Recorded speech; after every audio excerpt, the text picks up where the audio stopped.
In today's video, I'm going to teach you how to customize reports in Hubstaff. To get started, open Hubstaff and look over to the left-hand sidebar. This is where you'll find the main navigation menu for the platform. From there, click on Reports.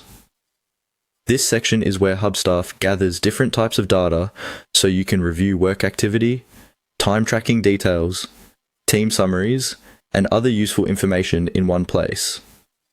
Once you're inside the reports area, the next step is to choose the report category you want to work with.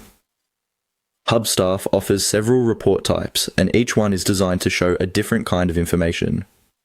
For example, you might use time and activity to review tracked time and productivity, daily totals to see summarized hours by day, or work sessions if you want a more session-based breakdown.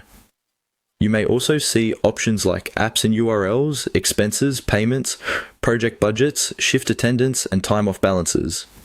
The category you choose will depend on the kind of report you need, so take a moment to pick the one that best matches your goal. After selecting the report category, click on the All Members filter. This lets you narrow the report down so you're only viewing the information you need. From the list, select your own name. Customizing the member filter is especially helpful when you don't want to see data for the entire team and only want a report focused on your own activity or records. Next, set the date range using the calendar tool. This is an important step because the report will only display information for the dates you choose. You can select a preset range if one is available, or manually choose the exact start and end dates you want.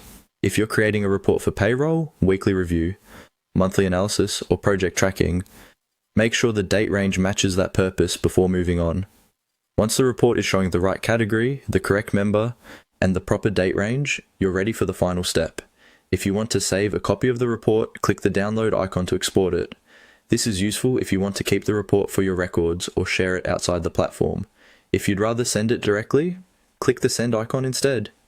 That option is helpful when you want to quickly deliver the report without downloading it first. And that's how to customize reports in Hubstaff.